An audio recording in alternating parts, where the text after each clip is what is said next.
Termine verschieben, wir haben es gerade gehört, mal nicht im Zeitplan sein. Genau das ist uns heute Morgen hier schon passiert. Wir sind ein bisschen hinterher, aber nichtsdestotrotz möchten wir unsere gesamte Aufmerksamkeit jetzt einer sehr schönen Rubrik widmen.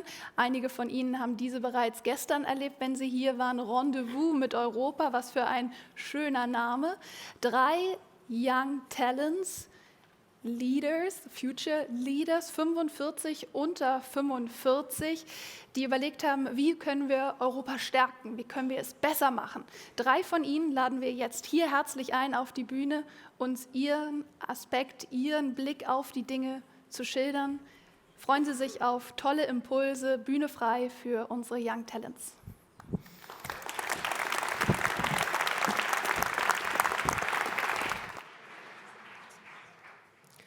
Selin Yilmaz is an Istanbulite attorney who leads her very own law firm.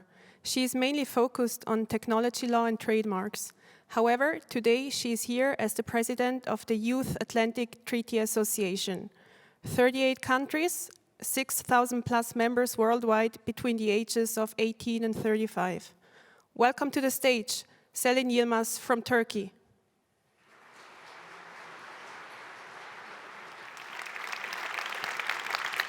Thank you and good morning.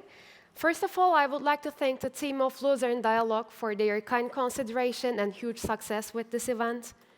Normally, starting with an inspirational line or a joke, it helps you to take the audience better. But today, I have no intention for going for classics because I believe the generation that I'm representing here is way beyond the classicals. I was born in the year of 1995.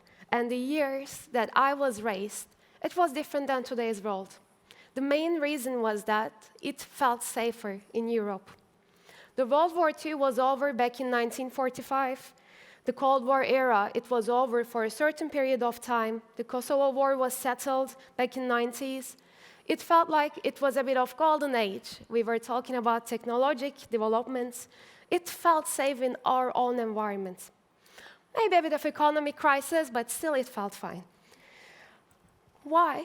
Because when we turned on our TVs, we did not see any ongoing war footages in our territories. And this is why our mentality is shaped in the times of security and safer environments. And then one morning, we woke up, and it wasn't the same anymore. We saw the occupation of Crimea. What did we do for that? Not really much. And then boom, another day, full-scale attack on Ukraine. Sadly, we cannot hand over the safe world that we were handed over by our fathers. The institutions that we questioned before, like NATO, understood how important they are. NATO is the strongest and most long-lasting military alliance in history. But how? Because the collective security mentality. One for all for one, unification. And I believe this is how we can also strengthen Europe, by being together, feeding our collective and mutual values and interests with our individual awareness. As we say in Turkey, strength is born from unity. Yes, we have to create awareness within our younger people. Moreover, we shall develop a bridge of understanding. Yes, we have to create an understanding between wider European countries. We have to train and educate our younger generations in security matters. Food security, economy, rule of law. I know some of you might be thinking, economy, food, security, are they related? But the world is changing rapidly. So as the meaning of security. I would like to conclude my speech with the wordings of Kofi Annan, the former Secretary General of the United Nations. The world is not ours to keep. We hold it in trust for future generations. Thank you.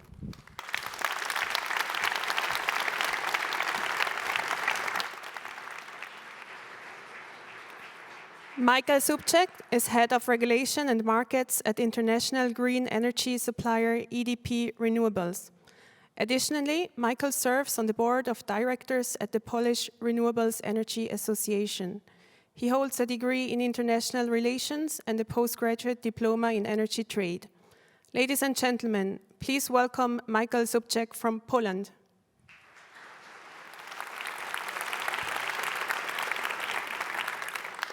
Thank you.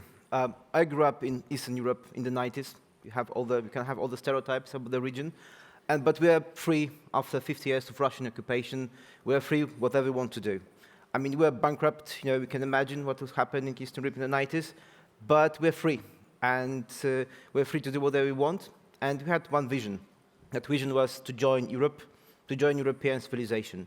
And this is our vision, this was our mission statement for the whole region, to be part of Europe. We did that.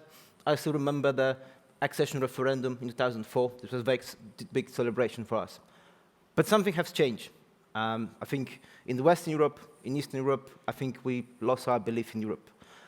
Yes, we had a lot of crises. We have economic crisis, refugee crisis, debt crisis, COVID, energy crisis, war in Ukraine, and I think we stopped believing in Europe.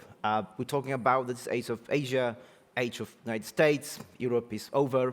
But I believe that the best days of Europe are still before us. We had so many problems, but we need to still believe in Europe. And I think we need to do 3 things to do that. First of all, we need to stop being so negative about Europe. As mentioned today, we have everything. We have technology. We are one of the securest places in Europe. We have prosperity. We have talent. So please don't be so negative. We still can win that. Second thing, we need to start think big. If you ask yourself, what is the mission? What is the vision of Europe? I don't know, to be honest. I know what is the vision of the United States. I know what China wants to achieve, but what is the purpose of Europe? I think we lost our way. We need to have a München idea for Europe. I'm not saying European Union, I'm saying Europe. We need to have a common vision, what we want to achieve as the continent. And the last thing, we need to start working together. Europe was always very diversified. We have European Union, we have countries that have different paths, like United Kingdom, Switzerland, we have Balkans, we have Ukraine. I think we need to understand what is common from our region and start cooperate within Europe, but as well outside Europe. I think we need to understand that we need to start believing in European values and start promote them outside Europe because we have the best values. I'm sure of that. So, ladies and gentlemen, just sum up, we need to stop being so negative. I mean, Europe is the best place to live in the world. We need to have München ideas. We need to start thinking big. The United States are thinking big. China is thinking big. We don't do that. We need to think big. And the third thing, we need to cooperate.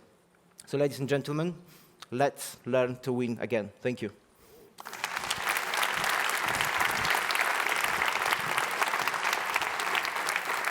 Inge Meehus is the founder and director of the Dutch organization Pocket Stories, which invites people like you and me to understand ourselves through the lens of migration to find common ground across differences.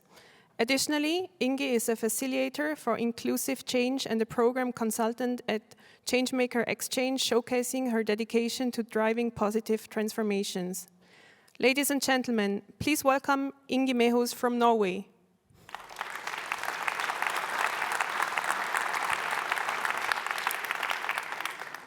So I'm a parent. My daughter, she is half Dutch, half Norwegian by citizenship. She is half Dutch, half Korean by blood, and most importantly, a European. I love my daughter with all my heart, and it beats with love, but sometimes it stops with pangs of guilt. What kind of Europe did I bring my daughter into? And what kind of Europe will I ultimately leave her in? Post-war Europe is in its golden age of opportunities for equity and inclusion, yet I feel like it's slipping away. Europe is becoming more extreme in the division of who we deem good and deserving of belonging. I still have a lot to learn about who my daughter is going to become, but I already know that some of her identities are going to be polarizing for her and for others. Not Dutch enough, not Norwegian enough, not white enough, not Asian enough. So it's not just my daughter who has this complex intersectional identity that she didn't choose. We all do.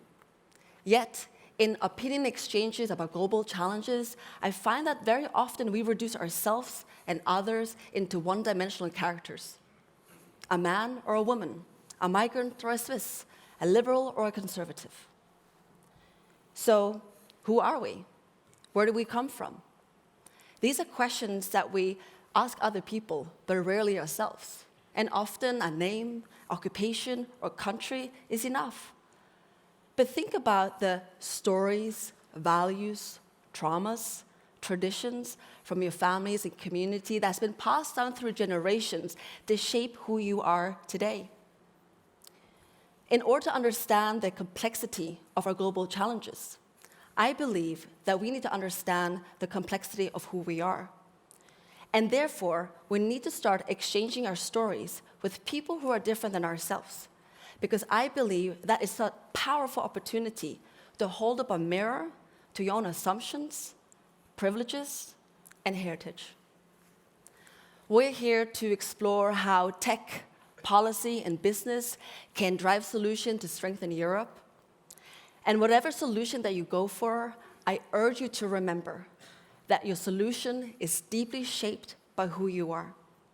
And that's why I invite you all to really start reflecting upon, where do I truly come from? How did that shape me for the person I am today?